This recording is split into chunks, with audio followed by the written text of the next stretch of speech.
Hello guys, আসসালামু আলাইকুম। সবাই কেমন আছেন? আশা করি ভালো আছেন। আমিও ভালো আছি, আলহামদুলিল্লাহ। তো আজকে আমি কি ভিডিও নিয়ে আসলাম সেটাই আপনাদের সাথে আমি শেয়ার করতেছিলাম। সব কিছু আপনাদের সাথে শেয়ার করব যে কোথা থেকে আমরা কোথায় যেতেছিলাম। তো আমরা ছিলাম তিনজন, তো 100 টাকা করে তিনজনের তিনটা টিকিট কেটে নিলাম। টিকিট কেটে আমরা এখন ভিতরে প্রবেশ করব। আর কোথা থেকে আমরা কোথায় গেলাম আমাদের ভিডিওটা শুরু থেকে শেষ পর্যন্ত থাকবেন, অবশ্যই দেখবেন। তো এটা ছিল বঙ্গবন্ধু সামরিক জাদুঘর। তো এটা হয়েছে আমাদের নারায়ণগঞ্জ থেকে আমরা যদি যাই, এটা আমরা নারায়ণগঞ্জ থেকে গুলিস্তান যাব। গুলিস্তান যাওয়ার পরে আমরা যদি লোকাল বাসে যাই 20 টাকা করে টিকিট। আপনি লোকাল বাস দিয়ে গেলে আপনার বিজয় সরণির সামনে নামাই দিব। তো বিজয় সরণির সামনে নামলে হাতের ডান পাশেই এই থেকে 2-3 মিনিট হেঁটে গেলেই আপনি বঙ্গবন্ধু 2-3 মিনিট পরেই আপনি জাদুঘরে ঢুকে যেতে পারবেন। আর হাতের বাম পাশে হয়েছে আপনার সংসদ ভবন আর হয়েছে চন্ডিমা উদ্যান। তা আমরা প্রথমে যখন বিজয় সরণির মোড়ে নামছি, নামার পরে আমরা এই বঙ্গবন্ধু সামরিক জাদুঘরটা কোথায় আমরা চিন্তাছিলাম না। তো আমরা চিন্তাছিলাম না দেখে আমরা মানুষকে অনেক খোঁজাখুঁজি করার পরে আমরা এখানে আসছি। প্রথম আমরা গেছিলাম চন্দ্রিমা উদ্যানে আর হচ্ছে সংসদ ভবনে। তো সেই ভিডিওগুলো আপনাদের দেখাবো যে সংসদ ভবনের এলাকাটা কত সুন্দর, সংসদ ভবনটা কি সুন্দর, আর চন্দ্রিমা উদ্যানটা যে কত সুন্দর। সেখানে আপনার কোনো টিকিট নেই, কিছু নেই, আপনি ফ্রিতে ফ্রিতে এত সুন্দর একটা জায়গায় আপনি ঘুরতে পারবেন। মানে এত সুন্দর একটা জায়গায় ঘুরে আপনি উপভোগ করতে পারবেন, পিকনিক করতে পারবেন, অনেক কিছু আপনি ওইখানে করতে পারবেন। তা আমরা যেখানে গেছিলাম এটা হইতেছে আপনি, আবার আরেকটা কথা বলতেছি, আপনি যদি নারায়ণগঞ্জ থেকে যান আপনি মেট্রো রেলে চলে মতিঝিল চলে যেতে পারেন। মতিঝিলের থেকে মেট্রো রেলে গিয়ে আপনি বিজয় সরণির মোড়ে নামতে পারেন। ওইখানে মেট্রো রেলের স্টেশন আছে। তারপরে আপনি দেখা গেছে সিএনজি দিয়েও যেতে পারেন, আপনি রিক্সা দিয়েও যেতে পারেন। মানে গুলিস্তান থেকে অনেকভাবে আপনি যেতে পারেন। খুব তাড়াতাড়ি যেতে চাইলে, ঝ্যামজট মুক্ত যেতে চাইলে আপনি মেট্রো রেলে যেতে পারেন। তাই বঙ্গবন্ধু সামরিক যে জাদুঘরটা, এটার ভিতরে ঢোকার পরে আমার যে এত ভালো লাগতেছিল কল্পনা করা যেতেছিল না। বাইরে যে কি গরম, বাইরে ঘোরাঘুরি করে এত গরমে পুড়ে যখন আমি ভিতরে ঢুকছি আমার খুব ভালো লাগতেছিল, কারণ এটার পুরাটা হয়েছে এয়ার কন্ডিশন, এসি করা। মন চাচ্ছিল এখানে ঘুমিয়ে থাকে বিছনা করে, কিন্তু এখানে তার ঘুমানো সম্ভব না, এই জন্য ঘুরে ঘুরে দেখতেছিলাম। আর এখানে মাটির নিচে আন্ডারওয়ান যে দোতলা আছে, ওই মাটির নিচে যে দোতলা, ওই দোতলার ভিতরে গেলে আপনার মনে হয় বা আপনি সমুদ্রের পানির ভিতরে ঢেউ খেলতেছিলেন। এটা ছিল প্রথম ফ্লোরটা। আমরা ঢুকছি গেট দিয়া, এটা প্রথম ফ্লোরটা ছিল। তো প্রথম ফ্লোরটার পরেই হয়েছে আপনি লিফটে দিয়া মাটির তলে চলে যাবেন। তা লিফট এটা পুরাটাই হয়েছে সিঁড়ি লিফট। আপনি করছে এমনিও সিঁড়ি আছে, হ্যাঁ, মানে পায়ে হেঁটে ওঠা নামার, তারপরে লিফটের সিঁড়িও আছে। আপনারা যারা যেমন দেখা গেছে ওঠা নামা কষ্ট সিঁড়ি দিয়া, তারা দেখা গেছে লিফটের সিঁড়িতে দিয়ে আপনারা নিচে চেড়ে যেতে পারবেন, উপরে চড়তে পারবেন। ঠিক আছে, অনেকে তো সিঁড়ি বেইতে কষ্ট।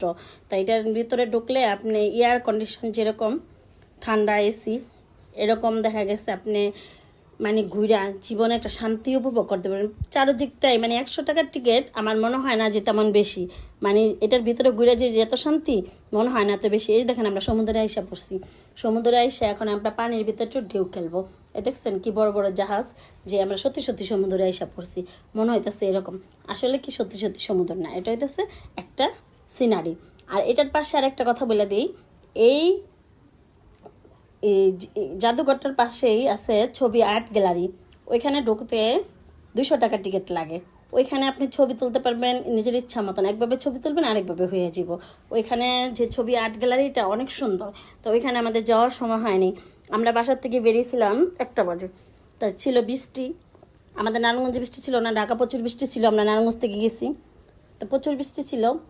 আমাদের নারায়ণগঞ্জের বাইরে যারা আশেপাশে আছেন, যেমন আমাদের নারায়ণগঞ্জে নসুন্দি এদিকে আশেপাশে যারা আছেন, কি বন্দর এদিকে মুন্সিগঞ্জ যারা যেতে চান, সবাই গুলিস্তান থেকে এখানে খুব সহজে যেতে পারেন, কি মতিঝিলের থেকে খুব সহজে যেতে পারেন মেট্রো রেলে। যানজট ছাড়া, যানজট মুক্ত পরিবেশে সুন্দর করে ঘুরে আসতে পারেন। আর মেট্রো রেলে অবশ্যই এয়ার কন্ডিশন আছে, এসি আছে, আপনাদের কষ্ট হইব না তেমন একটা। তাই এখানে যখন আমরা গেছি তখন অনেক ভারী, অনেক বৃষ্টি ছিল। তো বৃষ্টির মধ্যে আমরা ঘুরতে ঘুরতে, আর চিনি না অপরিচিত জায়গা, যেহেতু আমাদের অনেক সময় লেগে গেছে, আমরা 4:30টার মধ্যে গিয়ে এটার মধ্যে ঢুকছি। আমরা সংসদ ভবন ছিলাম, চন্দ্রিমা উদ্যানে ছিলাম, ওইখানে ঘোরাঘুরি করছি। ওইখানে ভিডিওগুলো আপনাদের সাথে শেয়ার করব। তো এই ভিডিওটা অনেক বড় হয়ে যাবে ওদিকে পুরো ভিডিওটা, এই জন্য সবগুলো একসাথে শেয়ার করলাম না। ওই ভিডিওটা নেক্সটে আমরা শেয়ার করব। তা দেখেন আমরা মনে হয় সাগরে এসে পড়ছি। সাগরের যুদ্ধের যে জাহাজগুলা এগুলা দেখেন এক একজনে কি সুন্দর করে ভিডিও করতেছিল। তো আমরাও করতেছিলাম, এত লোকজন ছিল। তা ঠান্ডার মতো যে লোক ছিল খারাপ লাগেনি, ভালো লাগছে। দেখেন যুদ্ধের জাহাজগুলা কি সুন্দর বাস্টিক মাস্টিক আগুন লেগে বম মেয়েটা মনে হইতেছে সব বাস্টিক করে লাইছে। আমার থেকে খুব ভালো লাগতেছিল। তো এখানে যতক্ষণ ছিলাম আমার অনেক ভালো লাগতেছিল, কিন্তু বাইরের থেকে থাকা অনেক ক্লান্ত হওয়ার পরে তা ঘুরছিলাম এরকম ঠান্ডা একটা স্থানে, আমার খুব ভালো লাগতেছিল। আরেকটা কথা আপনাদের সাথে শেয়ার কর, আরেকটা কথা, আপনারা সবাই আমাদের চ্যানেলটা সাবস্ক্রাইব করবেন, লাইক দিবেন, আমাদের ভিডিওগুলো শেয়ার করবেন, এক একদম এসে আমাদের ভিডিও কমেন্ট করবেন, আমাদের পেজটা ফলো দিবেন, শেয়ার করবেন। আপনারা যদি একটা শেয়ার করেন আপনাদের ক্ষতি হবে না। আমরা কিন্তু অনেক ভিডিও এরকম, অনেক চ্যানেল আমরা সাবস্ক্রাইব করছি, আমরা অনেক চ্যানেলে এরকম ফলো দিছি, অনেক পেজের আমরা ফলো করছি, আমরা এখনও লাইক দিই, শেয়ার করি, এখনও সাবস্ক্রাইব করি। তো আপনারা কেন আমাদের চ্যানেলটা সাবস্ক্রাইব করেন না? আমরা মা মেয়ে এই রোদের মধ্যে পুরা পুইরা পুইরা এই রোদ গরমের মধ্যে আপনাদের জন্য এত কষ্ট করে আমরা ভিডিও বানাই, আপনারা কেন আমাদের চ্যানেলটা সাবস্ক্রাইব করেন না? কেন আমাদের পেজটা ফলো দেন না? প্লিজ প্লিজ আপনারা সবাই আমাদের চ্যানেলটা সাবস্ক্রাইব করেন আর সবাই আমাদের পেজটা ফলো দেন। আমরা মা মেয়ে যে কষ্ট করতেছি, হয়তো আপনাদের একটা সাবস্ক্রাইব একটা ফলোর আমাদের পরিশ্রম হয়তো একদিন সফলতা হবে। তো দেখেন এখানে আমি দেখাইতেছি সেনাবাহিনীরা কীভাবে যুদ্ধ করছিল, এখানে বিভিন্ন কিছু আছে। তা আমি তো আর বিভিন্ন কিছুর নাম জানি না, তা আমি এখানে আসলে বোঝা যাবে যে না, এই যে দেখেন কত বড় যুদ্ধের জাহাজ। তারপরে এই যে সিঁড়ি আছে, সিঁড়ি বেয়েও আপনি নামতে পারবেন, লিফটেও সিঁড়ি আছে, পায়ের সিঁড়িও আছে, লিফটের সিঁড়িও আছে। তা যাক, আমাদের মা মেয়েকে আপনারা সাপোর্ট করেন, আপনাদের একটা সাপোর্টের পেলে আমরা হয়তো সামনে আরও এগিয়ে যেতে পারবো। এর দেখেন আমরা সমুদ্রে এসে পড়ছি মাছের সাথে, এখন আমরা দেখেন সমুদ্রের পানিতে গোসল করতেছিলাম। এইখানে আসলে আপনি 100 টাকা টিকিট কেটে আমার মনে হয় না যে আপনার এখানে আসলে লস হবে, আমার মনে হয় লাভই হবে। যে 100 টাকার টিকিটে এত সুন্দর জায়গা আর এত সুন্দর দৃশ্যগুলা আর এত ঠান্ডা স্থানে, গরমের দিনে যারা ঘুরতে মানে পছন্দ করেন হয়তো গরম দেখা ঘুরতে যেতে চান না পার্কে পুরকে, তো পার্কে না যেয়ে আমি মনে করি এরকম একটা জাদুঘরে যা ঘুরলে আপনাদের খারাপ লাগবে না, অবশ্যই ভালো লাগবে। দেখেন পানি আর পানি মনে হইতেছে সমুদ্রের ঢেউ আসতেছে এই পার থেকে ওই পারে। তো আমার খুব ভালো লাগতেছিল, আপনাদের অবশ্যই ভালো লাগবে। যার ঘুরতে না ভালো লাগে তারও ভালো লাগবে, এটা আমি 100 থেকে 100 গ্যারান্টি দেবো যে এই জায়গায় গেলে সবার মনটা ভালো হয়ে যাবে। যে বিভিন্ন প্রজাতির মাছ সমুদ্রের এখানে, বিভিন্ন সেনাবাহিনীর যত কামান যুদ্ধের বন্দুক টন্দুক যা আছে সব কিছু আছে এখানে গেলে। অনেকে যদি খোলা আকাশের নিচে ঘুরতে চান সেটাও কিন্তু আছে। আপনি এখানে গেলে আশেপাশে যে চন্দ্রিমা উদ্যান আছে ওইখানে ঘুরতে পারেন, সংসদ ভবনে ঘুরতে পারেন, ছবি আর্ট গ্যালারি আছে ওইখানে যেতে পারেন। এক জায়গায় গেলে আপনি 3-4 জায়গায় ঘুরতে পারবেন এক খরচ দিয়া। ওইখানে কোথাও টাকা লাগে না, টিকিট লাগে না, শুধু ছবি আর্ট গ্যালারিতে 200 টাকা টিকিট লাগে আর এখানে ঢুকতে 100 টাকা টিকিট লাগে। তো আমরা দেরি করে গেছি দেখা এটা আবার আমি আপনি বলে দিয়েছি রবিবার বুধবার এটা বন্ধ থাকে। আর প্রতিদিন আপনি সকাল 10টার থেকে দুপুর 1টা পর্যন্ত, আবার বিকাল 3টার থেকে সন্ধ্যা 6টা পর্যন্ত, 2 ঘন্টা বিরতি থাকার পরে আবার 3টা থেকে সন্ধ্যা 6টা পর্যন্ত এটা খোলা থাকে। আপনারা যারাই যাইবেন এখানে এই টাইমগুলো যাই না এখানে যাইন, হয়তো অনেকে না যাই না গেলে দেখা গেছে আপনি এখানে ঢুকতে পারবেন না, শুধু শুধু কষ্ট হবে। আপনি যেতে পারবেন চন্দ্রিমা উদ্যান, ওইটা সারাদিন 24 ঘন্টায় খোলা থাকে, কারণ ওইটা তো একটা পার্কের মতন খোলা আকাশ, ওইখানে গাছ গাছটা আছে, আপনি বসতে পারবেন, পিকনিক করতে পারবেন, মোটামুটি ওইখানে অনেক কিছু আছে। সংসদ ভবন আপনি ঘুরতে পারবেন। তাই এই যে 2টা ছবি আর্ট গ্যালারি আর হচ্ছে গিয়া বঙ্গবন্ধু সামরিক জাদুঘর, তো এই 2খানে যদি আপনি যেতে হয় তো আপনি টাইমগুলো মেনেজ করে যেতে হবে। আর শুক্র শনিতে অনেক মানুষজন থাকে জানেন তো, ছুটির দিন অবশ্যই যারা ঘুরতে না আসে তারাও ঘুরতে আসে শুক্র শনি। তারা মনে হইতেছে বিমানের পাইলট, দেখছেন একজনে কি সুন্দর হারমোনি বাজাইতেছে আর সব পাইলটগুলো দাঁড়ায় রয়েছে। তা আমার মনে হইতেছে এরা বিমানের পাইলট, বিমানে ওঠার জন্য সবাই আমন্ত্রণ করতেছে। তা আমি এখানে যতক্ষণই ঘুরতেছিলাম আমার খুব ভালো লাগতেছিল, ঠান্ডা ছিল। আর ঠান্ডা স্থানে ঘুরতে কার না ভালো লাগে। আর দেখা গেছে আমাদের বাংলাদেশের যত কিছু আছে সব কিছু ঐতিহ্যবাহী জিনিস এখানে আছে। দেখেন সত্যিকারের জাহাজ, মনে হইতেছে আমি সমুদ্রে সত্যিকারের জাহাজগুলো আমার সামনে দিয়ে যেতেছে, আসলে কিন্তু না, এটা একটা সিনারি ছিল।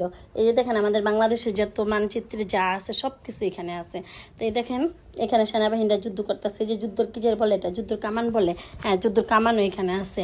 এমন কিছু বাদ নাই যে আমাদের বাংলাদেশের এখানে না আছে, হয়তো বাইরের দেশের জিনিস আছে। এই যে যেমন বিমানের যন্ত্র যা আছে সব কিছু আছে। আর যারা ঘুরতে পছন্দ করেন, যারা ভালো কিছু দেখতে চান, আপনাদের অবশ্যই আপনাদের বাচ্চাদের ঘুরিয়ে দেখাতে হইব যে আপনাদের বাংলাদেশে কি আছে না আছে। এখন তো দেখা গেছে বইয়ের মধ্যে বাচ্চাদের অনেক কিছু পড়া আছে, অনেক কিছু পরীক্ষা আসবে, অনেক কিছু দেশের সম্বন্ধে জানার, কি যুদ্ধ হয়েছে কত সালে, কোন জায়গায় কোন জাদুঘর আছে, কোন জায়গায় কী আছে, এগুলো কিন্তু এখন বর্তমানে আসবে। তো এগুলো দেখা গেছে আপনি বাচ্চাদের ঘুরতে নিয়ে গেলে আপনার বাচ্চারা যেমন ঘুরে আসলো, উপভোগ করলো, আনন্দ পেলো, তারপরে এগুলো সম্বন্ধে জানাও হইলো। তাই সবাই আশা করি এখানে যাবেন, ঘুরবেন, বেড়াবেন, সবার ভালো লাগবে। তাই বাই বাই, টাটা, সবাই ভালো থাকেন, সবাই ভালো থাকেন। আর নেক্সটে আমাদের যে ভিডিওগুলো আছে অবশ্যই আমাদের চ্যানেলে ঢুকে নেক্সটে ভিডিওগুলো দেখেন, আমাদের চ্যানেলটা সাবস্ক্রাইব করেন। আপনাদের একটা সাবস্ক্রাইবে হয়তো আমি সফলতা পেতে পারি, আমার মেয়ে সফলতা পেতে পারে। আমরা অনেক কষ্ট করে মা মেয়ে ভিডিও বানাই। প্লিজ প্লিজ আমাদের চ্যানেলটা অবশ্যই সাবস্ক্রাইব করবেন, মা মেয়ে অফিসিয়াল চ্যানেলটা। আমার মেয়ে অনেক কষ্ট করে, অনেক নৃত্য আমার মেয়ে বিভিন্ন লোকেশনে গিয়ে নৃত্য করে আপনাদের সাথে শেয়ার করে। তো আপনারা দেখে আমাদের চ্যানেলটা অবশ্যই সাবস্ক্রাইব করেন। আমার মেয়ে অনেক কষ্ট করে আমার সাথে সাথে, ওর অনেক শখ, ও চায় একজন ইউটিউবার হিসাবে, একজন ব্লগার হিসাবে আপনাদের কাছে পরিচিতি পেতে। তো আমার মেয়ে পড়াশোনার পাশাপাশি আমার সাথে আমার মেয়েও এটি যোগদান করে। তো আমার মেয়ের জন্য সবাই দোয়া করবেন, আমার জন্য দোয়া করবেন। দেখেন আমরা মা মেয়ে খোলা আকাশের নিচে এসে পড়ছি, যে বলছিলাম খোলা আকাশের নিচে আমরা বেরিয়ে, আমরা এটা চারতলার উপরে থেকে বেরিয়ে দেখেন চারতলার উপরে কি সুন্দর খোলা আকাশ বানিয়েছে, কি সুন্দর করে বসার জায়গা বানিয়েছে। তো এখানে এসে আমরা অনেকক্ষণ বসে রেস্ট নিয়েছিলাম, রেস্ট নিয়ে আবার আমরা ভিতরে ঢুকে আমরা বেরিয়ে এসে পড়ব। এদিক দিয়ে বেরোন যায়, ভিতরে ঢুকেও বেরোন যায়, ঠিক আছে। এটার সিস্টেমটা অনেক সুন্দর, আমার খুব ভালো লাগছে। আর এটা আরেকটা কথা বলতে ভুলে গেছি, নিচে হয়েছে 2 তলা মাটির নিচে, আর ওপর হয়েছে 4 তলা, এটা মোট 6 তলা। তো এটা খুব সুন্দর। সবাই ভালো থাকবেন, টাটা, বাই বাই। নেক্সটে আবার ভিডিও নিয়ে আসবো। আমাদের ভিডিওটা দেখার জন্য সবাই আমাদের পাশে।